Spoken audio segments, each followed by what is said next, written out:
রংপুরের শিক্ষার্থী আবু সাঈদ পুলিশের ছররা গুলিতেই নিহত হয়েছেন। বিষয়টি ময়না তদন্ত প্রতিবেদনে স্পষ্ট হয়েছে। রংপুর মেট্রোপলিটন পুলিশ ও পিবিআই বলছে, আসামিদের শাস্তির আওতায় আনতে এই রিপোর্টটি যথেষ্ট।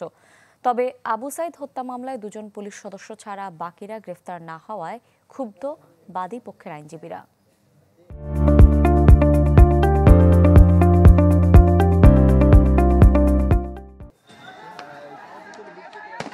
বৈষম্য বিরোধী ছাত্র আন্দোলনে গত 16 জুলাই পুলিশের গুলিতে নিহত হন শিক্ষার্থী আবু সাঈদ। পরদিন বেগম রোকেয়া বিশ্ববিদ্যালয় পুলিশ ফাঁড়ির ইনচার্জ বিভূতিভূষণ বাদী হয়ে তাজহাট থানায় মামলা করেন, যেখানে উল্লেখ করা হয় আন্দোলনকারীদের ইট ও লাঠির আঘাতে মৃত্যু হয়েছে তার।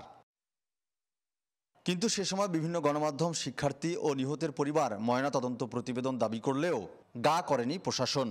অবশেষে সামনে এসেছে আবু সাঈদ হত্যার ময়নাতদন্ত প্রতিবেদন। জানা যায় 16 জুলাই আবু সাঈদের ময়নাতদন্ত প্রতিবেদন প্রস্তুত হয়, যা 30 জুলাই মামলার বাদী বিভূতিভূষণের কাছে বুঝিয়ে দেয়া হয়।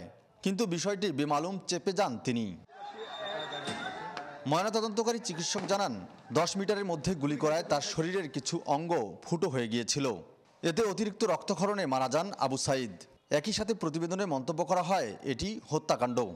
শটগানের পিলেট শরীরের বিভিন্ন অংশে ঢুকেছে এবং ভিতরে ইন্টারনাল স্ট্রাকচার ড্যামেজ করেছে, যার কারণে ইন্টারনাল হেমোরেজে রক্তক্ষরণ হয়েছে বেশি এবং শকে যেয়ে মৃত্যুবরণ করেছে।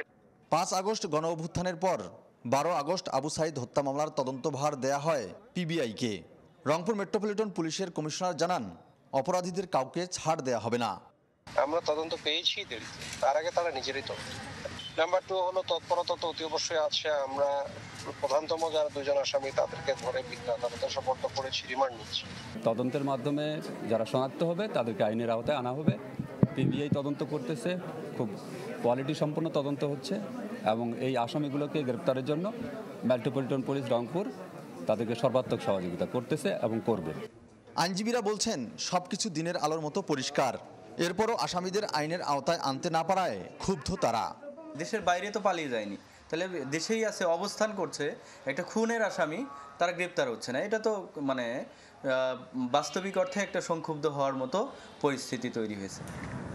এদিকে আবু সাঈদ হত্যাকাণ্ডে জড়িত থাকার অভিযোগে বেগম রোকেয়া বিশ্ববিদ্যালয়ের শিক্ষক, কর্মকর্তা ও ছাত্রলীগের কর্মীদের শনাক্ত করতে 3 সদস্যের তদন্ত কমিটি গঠন করেছে বিশ্ববিদ্যালয় প্রশাসন। ফখরুল শাহীন, চ্যানেল 24, রংপুর।